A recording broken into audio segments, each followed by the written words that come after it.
হামিদুলিল্লাহ muslin আলা নবী সাল্লাল্লাহু আলাইহি ওয়াসাল্লাম। আমরা এই মুহূর্তে জহির স্যারের আকিদাতুল ইলাহিয়ার টপিক আলোচনা করতে যাচ্ছি। এখানে আমাদেরকে মাথায় রাখতে হবে যে এই টপিকের কেবলমাত্র অনুবাদ কঠিন তা নয়, বরং এখান থেকে যেই বুঝটা আসে সেই বুঝটাও একটু তুলনামূলক কঠিন বোঝার জন্য। কারণ আব্বাস মাহমুদ আল আক্কাদ ব্যক্তি এরকম ছিল যে সে অনেক মারাত্মক ক্রিটিক্যালি আলোচনা করতে পারতো।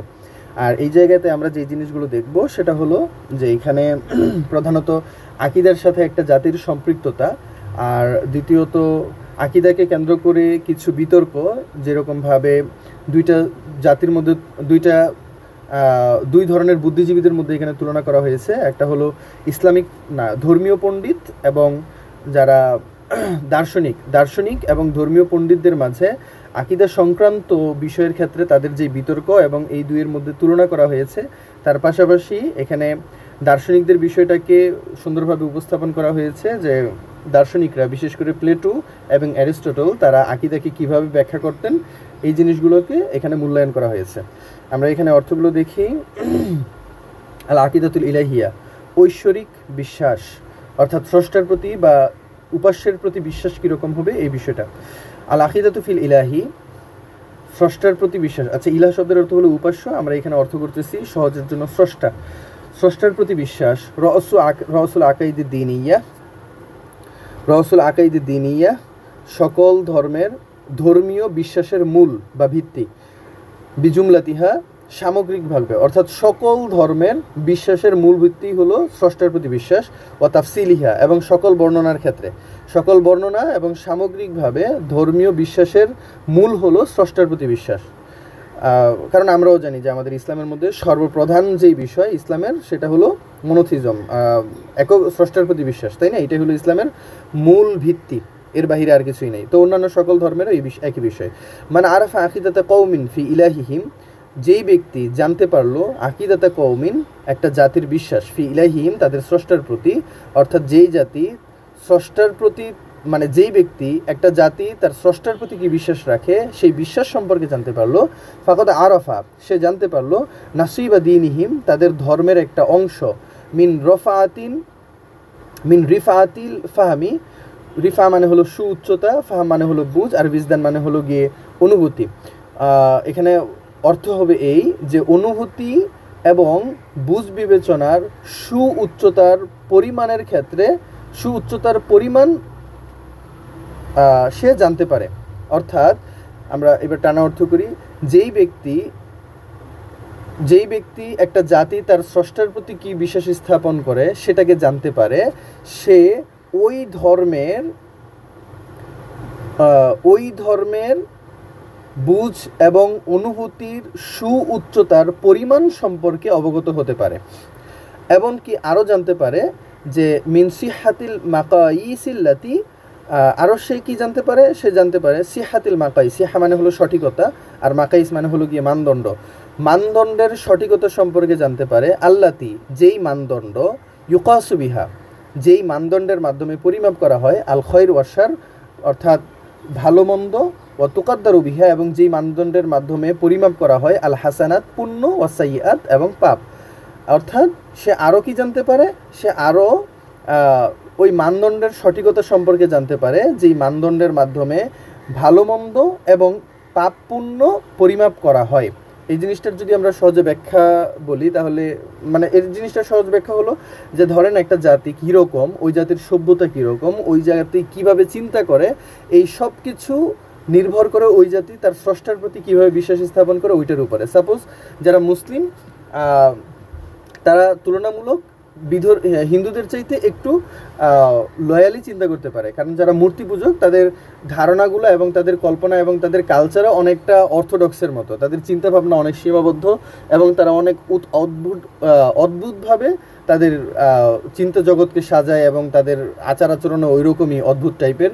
আর যার বিপরীতে যারা এক স্রষ্টায় বিশ্বাসী, তারা তুলনামূলক তাদের চাইতে প্রোগ্রেসিভ এবং তাদের চিন্তা জগতের যৌক্তিকতাও অনেক সমৃদ্ধ এবং শক্তিশালী। এই জিনিসটা এখানে বোঝানো হয়েছে। এরপরে আমরা দেখি ফালা ইয়াহবিতু, অধপতন হবে না। ফালা ইয়াহবিতু দিনুন, ওই ধর্মের বা ওই দিন নিচে নামবে না, অধপতন হবে না। ও আকিদাতুহু, যার বিশ্বাস, ফিল ইলাহি, স্রষ্টার প্রতি, আলিয়া, সুউচ্চ। অর্থাৎ যেই ধর্মের তার ইলাহের প্রতি বিশ্বাস সুউচ্চ, ওই ধর্ম কখনো অধপতিত হয় না। ওলা ইয়ালু দিনুন, এবং ওই ধর্ম কখনো সুউচ্চে পৌঁছায় না। আকিদাতুহু ফিল ইলাহি হাবিতা, যেই ধর্মের তার স্রষ্টার প্রতি বিশ্বাস হাবিতা নিম্নগামী অথবা হানিকর, এবং লাইসাত মিম্মা ইউনাসিবু, এবং সেটা উপযুক্ত নয়। লাইসাত ইউনাসিবু মানে উপযুক্ত নয়, সিফাত আল মাউজুদ, কিসের উপযুক্ত নয়? সিফাত আল মাউজুদিল আউয়াল, প্রথম অস্তিত্বের বৈশিষ্ট্যের সাথে যেটা উপযোগী নয়। আল্লাদি, যেই প্রথম বৈশিষ্ট্য, তাত্তাবিউহু জামিউল মাউজুদাত, তাত্তাবিউ মানে হলো নির্ভরশীল, জামিউল মাউজুদাত সকল সৃষ্টি যেই প্রথম অস্তিত্বের উপরে নির্ভরশীল, সেই প্রথম অস্তিত্বের বৈশিষ্ট্যের সাথে অনুপযুক্ত বিশ্বাস যারা ধারণ করে, সেই ধর্ম কখনো সুউচ্চ হতে পারে না। এরকম হলো বিষয়টা। আচ্ছা, এই জিনিসটাকে আমরা যদি একটু সহজে বলি,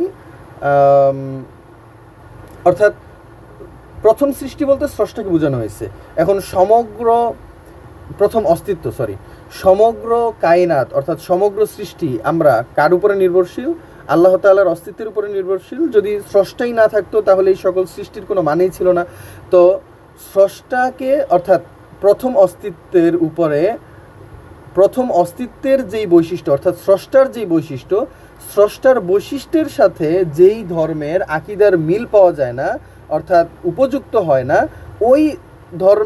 ওই ধর্ম কখনো সুউচ্চ হতে পারে না। উদাহরণস্বরূপ, যেমন ধরেন যে আমরা উদাহরণ দিয়ে বলতে পারি যে হিন্দুরা বিশ্বাস করে কি, যে তাদের স্রষ্টা, তাদের ভগবান কৃষ্ণ, সে তার মায়ের ঘরে জন্মগ্রহণ করছে, সে ছোটবেলা দুষ্ট ছিল, অনেক আকাম কুকাম অনেক কিছু করছে। তো এই জিনিসগুলা কি আসলে একজন প্রথম অস্তিত্বের সাথে মানায়? যিনি প্রথম অস্তিত্ব গ্রহণকারী, অর্থাৎ যিনি আমাকে সৃষ্টি করেছেন, তিনি তার সৃষ্টির এক পেট থেকে তিনি জন্মগ্রহণ করবেন, এটা আসলে কোনোভাবেই যৌক্তিক হতে পারে না। তো আমরা উদাহরণস্বরূপ এই জিনিসটা বললাম যে প্রথম অস্তিত্বের সাথে মিলে না, অনুপযুক্ত এরকম জিনিস যারা বিশ্বাস স্থাপন করে, এবং ওই ধর্ম কখনো সুউচ্চ হতে পারে না। আচ্ছা, ওয়ালাকাদ কানা নাযরু ফি সিফাতিল্লাহি মাজালাত তানাফুস বাইনা আকবারিল উকুলি মিন আসহাবিল ফালসাফাতিল ফিকরিয়া ওয়া আসহাবিল হিকমাতি দিনিয়া। আচ্ছা, এখানে বলছে যে লাকাদ কানা নাযরু ফি সিফাতিল্লাহ, আল্লাহর গুণাবলীর ক্ষেত্রে যেই দৃষ্টিভঙ্গি বা ধারণা, এই ধারণাটা মাজালাত তানাফুস, বিতর্কের ক্ষেত্র হয়ে দাঁড়িয়েছে। তানাফুস মানে হলো বিতর্ক। ওকে, বিতর্কের ক্ষেত্র হয়ে দাঁড়িয়েছে কাদের মাঝে?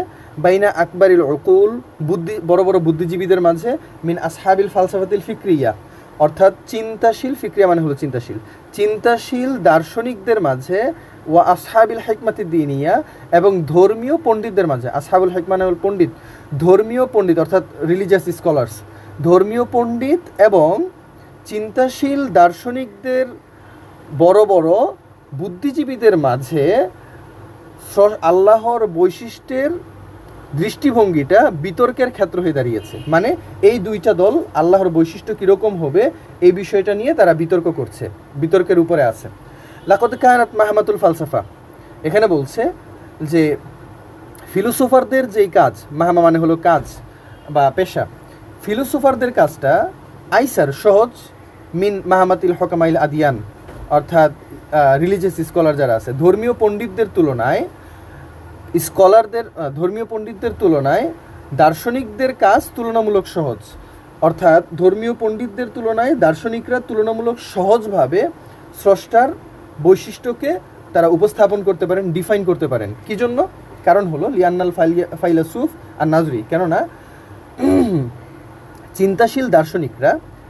একজন চিন্তাশীল দার্শনিক ইয়ান্তলিকো, তিনি চলতে পারেন, ফি তাফকিরিহি ওয়া তাকদিরিহি, তার চিন্তা এবং ধারণার জগতে, গয়রা মুকাইয়াদিন, মুক্তভাবে, অর্থাৎ তিনি মুক্তভাবে চিন্তা করতে পারেন। বিফারাইদিল ইবাদা, কোন জিনিস থেকে তিনি মুক্ত? বিফারাইদিল ইবাদা, অর্থাৎ ফরজ ইবাদত থেকে মুক্ত। ওয়া হুদুদিল মুআমালাত, হুদুদ মানে হলো সীমাবদ্ধতা, আর মুআমালাত মানে হলো চলাফেরা অথবা জীবনচরিত বিষয়গুলো আর কি, অর্থাৎ চলাফেরার সীমাবদ্ধতা থেকে তিনি চলাফেরার সীমাবদ্ধতা এবং ইবাদত, ফরজ ইবাদত থেকে মুক্ত হয়ে তিনি মুক্ত চিন্তার মাধ্যমে চলতে পারেন, কিন্তু এই ফরজ ইবাদত এবং সীমাবদ্ধ কাজগুলো, সীমাবদ্ধ চলাফেরার সাথে আবদ্ধকে ইয়াতাকাইয়াদু, আবদ্ধ মানে এই যে বিহা, এই সকল জিনিসের সাথে আবদ্ধকে আল হাকিমুদ্দিনী, অর্থাৎ একজন ধর্মীয় পণ্ডিত। সুতরাং একজন ধর্মীয় পণ্ডিত এই সকল জিনিসের সাথে তিনি সীমাবদ্ধ, তাকে নিয়মিত ধর্মীয় ইবাদত করতে হয় এবং মানুষের সাথে চলাফেরার করার ক্ষেত্রেও তাকে খুব সতর্কতার সাথে চলাফেরা করতে হয়।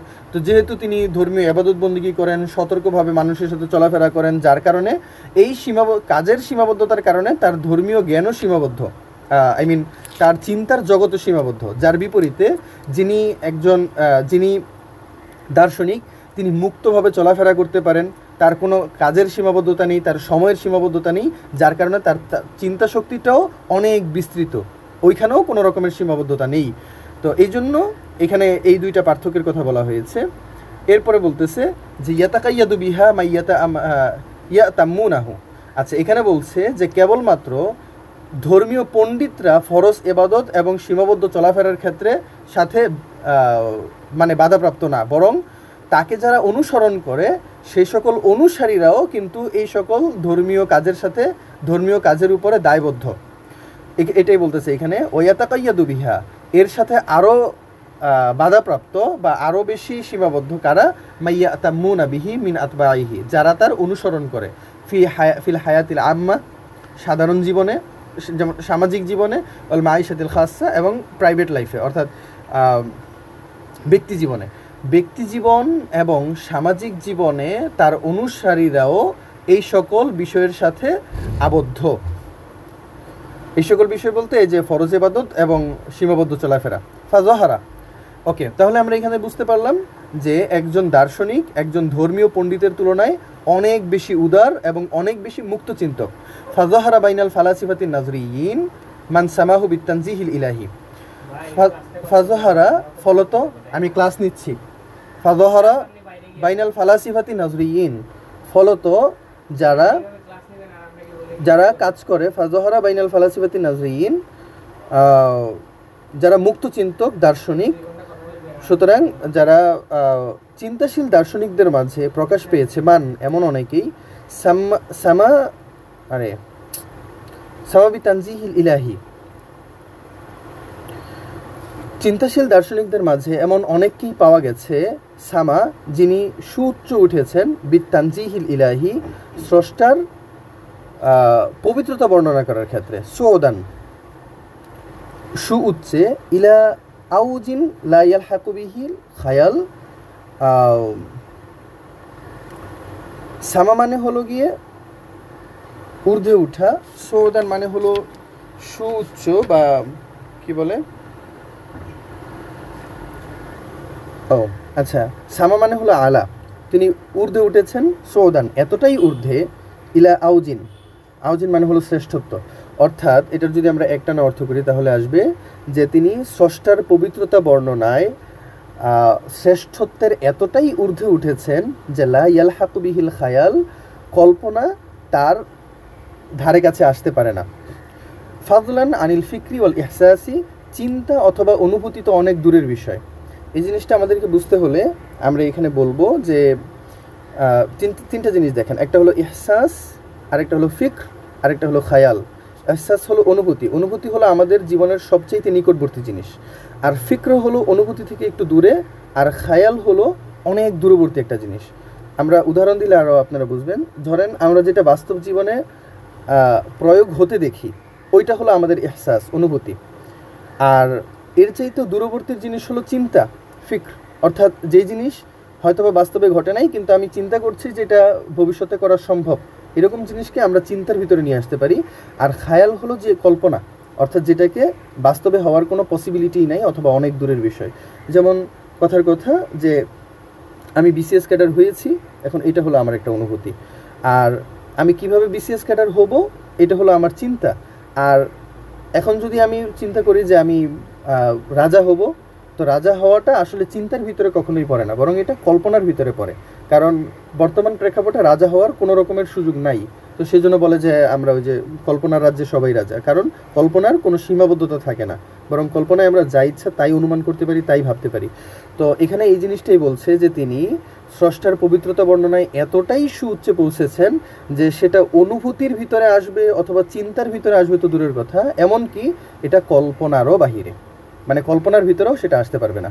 এবার আমরা দেখি, ফাযহারা বাইনাল ফালাসিফাতিল নাজরিয়িন মান সামা বিতানজিহিল ইলাহি সুউদান ইলা আউজিন লা ইয়ালহাকু বিহিল খায়াল ফাযলান আনিল ফিকরি ওয়াল ইহসাস। তাহলে টানা অর্থ আসবে এরকম যে স্রষ্টার পবিত্রতা বর্ণনা করার ক্ষেত্রে, আচ্ছা, চিন্তাশীল দার্শনিকদের মাঝে এমন কাউকেও পাওয়া গেছে যারা স্রষ্টার পবিত্রতা বর্ণনা করার ক্ষেত্রে, স্রষ্টার পবিত্রতা বর্ণনায় শ্রেষ্ঠত্বের এতটাই ঊর্ধ্বে উঠেছেন যে সেটা চিন্তা অথবা অনুভূতি তো দূরের বিষয়, বরং তা কল্পনারও বাহিরে। ওজা আল ইসলাম, ইসলাম এসেছে ফি জাওফি সোহরাইল আরবিয়া, আরবীয় আরে সোহরা হলো গিয়ে মরুভূমি, আরবীয় মরুভূমির বুকে ইসলাম এসেছে বি আসমা আকিদাতিন, শ্রেষ্ঠ আকিদা নিয়ে, আসমা মানে হলো শ্রেষ্ঠ, শ্রেষ্ঠ আকিদা নিয়ে, ফিল ইলাহি, স্রষ্টার প্রতি শ্রেষ্ঠ আকিদা নিয়ে ইসলাম এসেছে, ফিল ইলাহিল ওয়াহিদিল আহাদ, এক এবং একক ইলাহের। আচ্ছা, সহাহাত ফিকরাতাল ফালসাফা আর নাজরিয়া, সে বিশুদ্ধ বানিয়েছে ফিকরাতাল ফালসাফা নাজরিয়া, অর্থাৎ চিন্তাশীল ফিলোসফির ফিকরাকে, অর্থাৎ থিওরিকে, চিন্তাশীল দর্শনের থিওরিকে সে বিশুদ্ধ বানিয়েছে। কামা, সে আরও বিশুদ্ধ বানিয়েছে ফিকরাতাল আকাইদি দিনিয়া, ধর্মীয় বিশ্বাসের থিওরিকে, ধর্মীয় বিশ্বাসের থিওরি এবং চিন্তাশীল দর্শনের থিওরিকে, উভয়টাকেই সে বিশুদ্ধ বানিয়েছে। ফাকানা তাসহিহু লিকুল্লি মিন হাতাইনিল ফিকরাতাইনি ফি জানিবিন নাকসি মিনহা আযমুল মুজিজাত। আচ্ছা, এখানে বলছে যে ফাকানা তাসহিহু লিকুল্লি মিন হাতাইনিল ফিকরাতাইন, এই প্রত্যেকটা ফিকরাকে, এই উভয় থিওরিকে বিশুদ্ধ বানানোর ক্ষেত্রে, ফি জানিবিন নাকসি বিহি, এটার অর্থটা বলেনি, সেটা হলো যে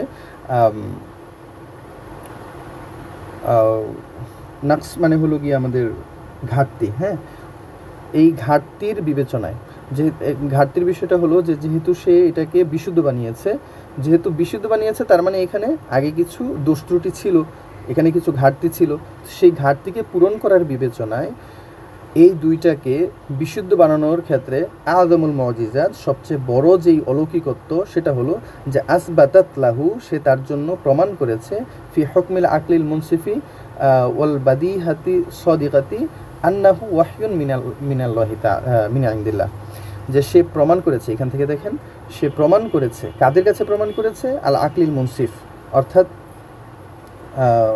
মুনসিফ মানে হলো গিয়ে সুবিচারক, হ্যাঁ, তাহলে আমরা বলতে পারি যে সুবিবেচক।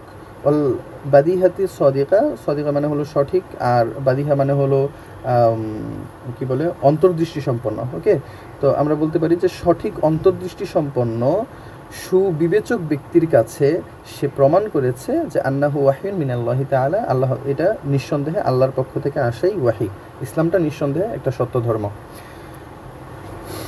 ওকে, ইউকালু আলাল ইজমাই, সকলের ঐক্যমত্য অনুসারে বলা হয়ে থাকে যে ইন্না সিফাতাল ইলাহি কদ ইরতাফাত ইলা যুরওয়াতিহাল উলিয়া মিনাত তানজিহি ওয়া তাজদিদি ফি মাযহাবি আরিস্তু আল ফাইলসুফ আল ইউনানি আল কাবীর। ওকে, বলা হয়ে থাকে যে ফি মাযহাবি আরিস্তু আল ফাইলসুফ আল ইউনানি আল কাবীর, বড় গ্রিক দার্শনিক অ্যারিস্টটলের মতবাদ অনুযায়ী, অ্যারিস্টটলের মতবাদ অনুযায়ী কি, ইন্না সিফাতাল ইলাহ, নিশ্চয়ই স্রষ্টার বৈশিষ্ট্য, কদ ইরতাফাত, উপরে উঠেছে, ইলা যুরওয়াতিহাল উলিয়া, উচ্চ চূড়ায়, যুরওয়া মানে হলো চূড়া, উচ্চ চূড়ায় উঠেছে, মিনাত তানজিহি ওয়া তাজরিদ, তানজি মানে হলো পবিত্রতা, আর তাজরিদ মানে হলো বিমূর্ত অবস্থা, অর্থাৎ বিমূর্ত অবস্থা এবং পবিত্রতায় উচ্চ চূড়ায় স্রষ্টার বৈশিষ্ট্য ঊর্ধ্বগমিত হয়েছে। ওয়াল্লাযিনা, আর যারা ইয়ারাউনা হাযা রাইয়া, এই বিষয়টাকে বিবেচনায় নিয়ে আসেন, লা ইয়ানসাউনা মাযহাবা আফলাতুন, তারা, আফলাতুন মানে হলো গিয়ে প্লেটোর মতবাদকেও ভুলে যান না, যারা এই বিষয়টাকে বিবেচনায় নিয়ে আসেন তারা প্লেটোর মতবাদকেও ভুলে যান না। প্লেটোকে ইমামুল ফালসাফিয়া আল আফলাতুনিয়া আল হাদিসা, আধুনিক প্লেটোনিক দর্শনের জনক, ওয়াশাইখুল আল ফালসাফা সুফিয়া বাইনাল গরবিয়িনা ইলাল আসরুল আখির, বর্তমান সময় পর্যন্ত পাশ্চাত্যবাদীদের মাঝে আধ্যাত্মিক ফিলোসফির পথ প্রদর্শক। অর্থাৎ বর্তমান সময় পর্যন্ত পাশ্চাত্যদের মাঝে আধ্যাত্মিক ফিলোসফির পথ প্রদর্শক হলো আমাদের প্লেটো। গয়রা, যদিও কেউ প্লেটোর মাযহাবকে ভুলে যায় না, তবে মানে সবাই প্লেটোর মাযহাবকে মনে রেখেছে সত্য, কিন্তু আন্নাহুম লা ইয়াজকুরুনাহু, তারা তাকে উল্লেখ করে না ফি মা'রাদিল কালামি আলা তানজিহি ফি ওয়াসফিল্লাহ, আল্লাহ তাআলার বৈশিষ্ট্যের ক্ষেত্রে, আল্লাহ তাআলার বৈশিষ্ট্যের পবিত্রতার আলোচনায় তারা তাকে নিয়ে আসে না।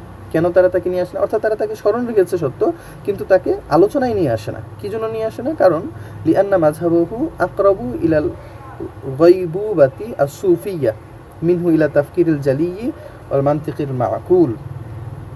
কেননা তার মাযহাবটা হলো আকরাবু ইলাল গায়বুবাতি আস-সুফিয়্যা, গায়বুবা মানে হলো রহস্য আর সুফিয়া মানে হলো আধ্যাত্মিক। তার মতবাদটা আধ্যাত্মিক রহস্যের নিকটবর্তী। ইলা কিসের তুলনায়? আর তাফকিরিল জালি, উজ্জ্বল চিন্তাশীলতা, ওয়াল মান্তিকিল মাকুল, এবং যৌক্তিক কথন এবং উজ্জ্বল চিন্তাশীলতার তুলনায় আধ্যাত্মিক রহস্যের নিকটবর্তী হলো তার মতবাদ। সহজে বলতে, যেই জিনিসটাকে আমরা সহজে উপস্থাপন করতে পারি, যৌক্তিকভাবে বলতে পারি, এবং যে জিনিসটা সহজেই অনুমান করা সম্ভব, এই সহজ বিষয়গুলোকে বাদ দিয়ে তিনি স্রষ্টার সম্পর্কে আকীদাকে তিনি রহস্যের জায়গায় নিয়ে গেছেন, যেখান থেকে আর কোনো উত্তর পাওয়া যায় না। ওকে, যেটা মানুষের বুঝের বাহিরে, বোধগম্যের ভিতরে আসে না, এবং সেটাকে নিয়ে কল্পনাও করা যায় না, এমন জায়গায় তিনি নিয়ে চলে গেছেন। সামনের অনুবাদগুলো আমরা দেখলে আরও ক্লিয়ার হয়ে যাবে। তরিকতুহু ফি তানজিহি, পবিত্রতার ক্ষেত্রে, স্রষ্টার পবিত্রতার ক্ষেত্রে তার পদ্ধতি হলো যে আইয়ুম আইনা ফি জিয়াদা, ইয়ুম আইনা মানে হলো বাড়াবাড়ি করা, ফি জিয়াদা বৃদ্ধি করা, আলা কুল্লি সিফাতিন ইউসাহু বিহা আল্লাহ তাআলা, আল্লাহ তাআলাকে বৈশিষ্ট্যমণ্ডিত করা হয় এরকম প্রত্যেকটা সিফাতকে বর্ধিত করতে গিয়ে তিনি বাড়াবাড়ি করেছেন, মানে বাড়াইছেন, মানে এতটা বাড়াইছেন যে তিনি বাড়াবাড়ি করেছেন। ফালা ইয়াজালু ইয়াতাখাত্তাহা, তিনি সর্বদাই অতিরঞ্জিত করে গিয়েছেন, মানে যেই বাড়াবাড়ি করেছেন সেই বাড়াবাড়ির মধ্যেও তিনি অতিরঞ্জিত করেছেন বা অতিক্রম করেছেন। সুম্মা ইয়াতাখাত্তাহা, এবং সেইটাকেও আবার অতিক্রম করেছেন। কুল্লামা ইস্তাতা আজিয়াদাতুল লাফজিয়া, যখনই তিনি শাব্দিক বৃদ্ধিতে সক্ষম হয়েছেন। হাত্তা, এমনকি তানকতি আসিলাতু বাইনাহা ওয়া বাইনা জামিআল মাদলুলাতিল মাফহুমা আউল মাজনুনা, এমনকি বিচ্ছিন্ন হয়ে গেছে আসিলাতু বাইনাহা, এই বাইনাহা মানে সিফাত, অর্থাৎ আল্লাহ তাআলার বৈশিষ্ট্য এবং জামিআ আল মাদলুলাতিল মাফহুমা আল মাজনুনা, কল্পিত বোধগম্য সকল প্রমাণের মধ্যে এবং ওই সিফাতের মধ্যে আর কোনো সম্পর্ক বাকি থাকে নাই, বরং বিচ্ছিন্ন হয়ে গেছে। ইউরাজ্জিহুল আকসারুন, আচ্ছা এই জিনিসটা কি? এই জিনিসটা হলো যে তিনি এটাকে বাড়াতে বাড়াতে এমন জায়গায় নিয়ে গেছেন যে এখন আর বুঝ সেই পর্যন্ত পৌঁছায়ই না। আমরা যতটুকু বুঝতে পারি আর সেই বক্তব্য যেটাকে তিনি উপস্থাপন করেছেন, এই দুইটার মধ্যে যেন আর কোনো সম্পর্কই পাওয়া যাচ্ছে না। তিনি এতটা ঊর্ধ্বে নিয়ে গেছেন। আমরা সামনে উদাহরণ আসলে আমরা এই জিনিসগুলো আরও ক্লিয়ারলি বুঝতে পারবো। ইউরাজ্জিহুল আকসারুন, অনেকেই এই বিষয়টাকে প্রাধান্য দিয়েছেন যে আন্না আফলাতুন নাফসাহু, প্লেটো নিজেও লাম ইয়াকুন ইয়াতাসাওয়ারু, তিনি কল্পনা করতে পারেন নাই, মা ইউসাউবিরুহু মিন তিলকা সিফাত, তিনি ওই গুণাবলীকে যেভাবে চিত্রিত করেছেন, এই চিত্রিত করার বিষয়টা মানে কত দূর পর্যন্ত যে তিনি চিত্রিত করেছেন, এই জিনিসটা তিনি নিজেও কল্পনায় আনতে পারেন নাই। ওয়া ইন্নামা কানাত গায়াতুহুল কুসওয়া, তার একমাত্র উদ্দেশ্য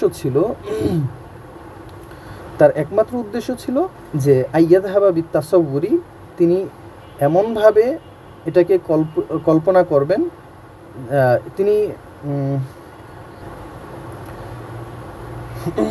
তিনি এমনভাবে আইয়াযহাবা বিতাসাউর, তিনি এমন জায়গায় এটাকে নিয়ে যাবেন,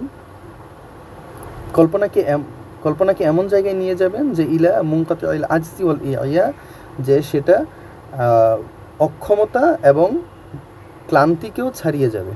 এই জিনিসটা কথার কথা দেখেন, যখন আমরা কোনো কিছু পারি না তখন সেটা হলো অক্ষমতা, কিন্তু এখানে যেটা বলছে যে অক্ষমতাকেও ছাড়িয়ে যাবে। আমরা বেসিক্যালি যে জিনিসটা পারি না সেটাই তো অক্ষমতা, কিন্তু এটা অক্ষমতার চাইতেও বেশি।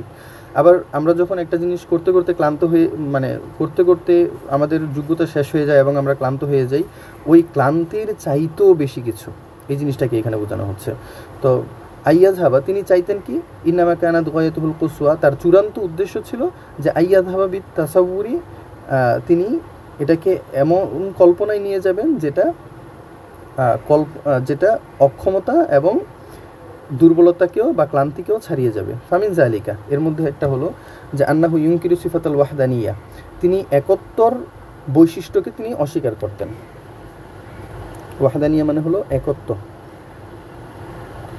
আর সামনে আসবে আহাদিয়া, আহাদিয়া মানে হলো এককত্ব।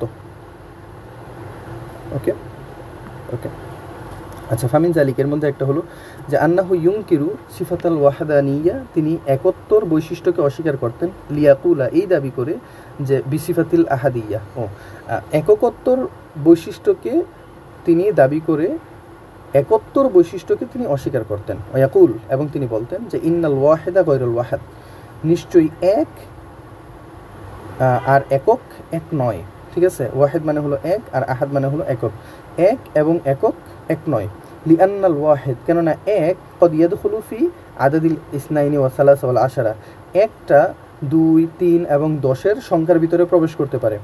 ওয়ালা ইয়াকুনুল আহাদু ইল্লা মুফরাদান বিগয়রি তাকরারিন, কিন্তু একক এটা একটাই হয় আর এর কোনো পুনরাবৃত্তি হয় না। সুতরাং যখন আমরা এক বলি তখন সেখানে একের পরে 2 আসবে, 3 আসবে, এভাবে চলতেই থাকবে। তো সেখানে একের যোগ্যতা তুলনামূলক কম, কারণ তারপরে সিরিয়ালে অন্যরা আসতেছে, কিন্তু স্রষ্টা তো এমন হতে হবে যে যার সিরিয়ালে কেউ থাকবে না। তো সেজন্য এক শব্দটাকে স্রষ্টার ক্ষেত্রে ব্যবহার করা যাবে না, বরং একক ব্যবহার করতে হবে, কারণ একক শব্দটার এইটাই মানে যে এর সিরিয়ালও আর কেউ নেই, সেই একমাত্র যার কোনো পুনরাবৃত্তি হয় না। অমিন জালিকা, আরেকটা উদাহরণ হলো যে আন্নাহু ইউনকিরু সিফাতাল উজুদ, তিনি অস্তিত্বের বৈশিষ্ট্যকে অস্বীকার করেছেন। লিয়াকুলা, এবং দাবি করেছেন এই যে লিআন্নাল্লাহা লা ইউসাফু বিআন্নাহু মাওজুদ, স্রষ্টাকে এইভাবে বৈশিষ্ট্যমণ্ডিত করা যাবে না যে তিনি অস্তিত্বশীল, স্রষ্টাকে অস্তিত্বশীল বলা যাবে না। কেন? তানজিহাল্লাহু, তাকে পবিত্র রাখার উদ্দেশ্যে, আনি সিফাতিল্লাতি ইউকাবিলাল আদম, ওই বৈশিষ্ট্য থেকে যেটা তার যেই বৈশিষ্ট্যের মোকাবেলায় অস্তিত্বহীনতা চলে আসে। ওকে, যার মোকাবেলায় অস্তিত্বহীনতা চলে আসে। অস্তিত্বহীনতা কিভাবে আসে? যেমন ধরেন, যদি আমরা বলি যে এই জিনিসটার এসেছে, যদি আমরা বলি যে এই জিনিসটা এসেছে, তার মানে এখানে এই জিনিসটা ছিল না, এরকমটাই বোঝায়। তো স্রষ্টাকে যদি আমরা বলি যে স্রষ্টা অস্তিত্বশীল, তাহলে মনে হবে যে কোনো একটা টাইমে স্রষ্টার অস্তিত্ব ছিল না, কিন্তু স্রষ্টা তো এরকম হতেই পারে না যে কোনো একটা সময় তার অস্তিত্ব ছিল না। সুতরাং এই জন্য স্রষ্টাকে অস্তিত্বশীল বলা যাবে না। দ্বিতীয় কারণ হলো তাস্তারিকু ফিহাল মাউজুদাত ওয়াল মৌজিদাত, এবং এই অস্তিত্বশীলতা এইটার মধ্যে, এই ফিহা হা মানে হলো উজুদ, সিফাতুল উজুদ, এই অস্তিত্বশীলতার মধ্যে অন্তর্ভুক্ত করা আল মাউজুদাত ওয়াল মৌজিদাত, সৃষ্টি এবং স্রষ্টা, স্রষ্টা এবং সৃষ্টি উভয়েই এই অস্তিত্বশীলতার মধ্যে অন্তর্ভুক্ত। অর্থাৎ আমরাও, মানুষও অস্তিত্বশীল, স্রষ্টা অস্তিত্বশীল। তাহলে যদি দুইটা একই রকম হয়ে যায়, তাহলে স্রষ্টার সাথে সৃষ্টির মিল চলে আসতেছে, এবং এরকমটা করা যাবে না। তো এই জন্য স্রষ্টাকে অস্তিত্বশীল বলা যাবে না। এখন বিষয়টা হলো এই যে যদি আমি স্রষ্টাকে অস্তিত্বশীল বলি তাহলে এইখানে প্রবলেম, যদি অস্তিত্বহীন বলি তাহলে আমি স্রষ্টাকে অস্বীকার করে বসতেছি, কারণ স্রষ্টার অস্তিত্বে বিশ্বাস না করা মানেই তো নাস্তিকবাদ। তো যদি এরকমই হয় যে অস্তিত্বশীলও বলা যাবে না, অস্তিত্বহীনও বলা যাবে না, তাহলে আসলে কি বলা যাবে? কিন্তু এর কোনো জবাবও নাই, এটাকে কোনোভাবেই ডিফাইন করা পসিবল না। তো এইটাই হলো আমাদের প্লেটোর অবস্থান, যে তিনি এমন জায়গায় নিয়ে দাঁড় করাইছেন একটা জিনিসকে, স্রষ্টার বৈশিষ্ট্যকে, যে সেখান থেকে যেন আর কোনো রকমের বোধগম্য বিষয়কে বেরই করা যায় না। লিহাজা ইয়াজরিবুন আল মাসালা বি আরিস্তু ফি তানজিহিল, সেজন্য তারা যখন স্রষ্টার পবিত্রতা বর্ণনা করতে যান তখন তারা অ্যারিস্টটলের উদাহরণ নিয়ে আসেন, ওয়ালা ইয়াজরিবুন আল মাসালা বি আফলাতুন, এবং তারা প্লেটোর উদাহরণ টানেন না। লিআন্না মাযহাবাহু, কেননা প্লেটোর মাযহাবটা বা প্লেটোর মতবাদটা ইয়ানকাতিউ ফি সুমাআতিন মিন গায়বুবাতি যুহুলি, এর কারণ হলো লিআন্না মাযহাবাহু, কেননা প্লেটোর মতবাদটা ইয়ানকাতিউ, সেটা বিচ্ছিন্ন, ফি সৌমাআতিন, সমা মানে হলো নির্জনতা, ওকে, নির্জনতায় বিচ্ছিন্ন মিন গৈবুবাতি জুহুল। জুহুল মানে হলো হতবুদ্ধিতা, আর গৈবু মানে আমরা বলেছিলাম যে রহস্য। ওকে, তো রহস্য যদি আমরা একটানা অর্থ করি তাহলে বলতে পারি যে হতবুদ্ধিতার রহস্যের নির্জনতা থেকে বিচ্ছিন্ন তার মাযহাবটা অর্থাৎ তার মতবাদটা। আর লা তামতাজিজু বিহায়াতিন ফিক্রিয়া ওলা বিহায়াতিন আমালিয়া, এবং সেটা মিশ্রিত হয় না কিসের সাথে? বিহায়াতিন ফিক্রিয়া চিন্তাশীল জগতের সাথে, ওলা বিহায়াতিন আমালিয়া এমনকি কোনো ব্যবহারিক জগতের সাথে অর্থাৎ প্র্যাকটিক্যাল লাইফের সাথে। প্র্যাকটিক্যাল লাইফ অথবা চিন্তাশীল জীবনের সাথেও সেটা মিশ্রিত হয় না। এই জন্য এই পর্যন্তই থাকি। স্যার এখানে পর্যন্ত পড়াইছিল, সুতরাং এগুলো আর এই 2 লাইন নোট পড়া দরকার নেই, এই পর্যন্তই আমাদের পড়া। সকলকে ধন্যবাদ। এখানে যদি কোনো ভুল থেকে থাকে তাহলে আপনারা অবশ্যই জানিয়ে দিবেন, আর আগের যেটা করেছি সেটাও আপনারা একবার দেখে নেবেন।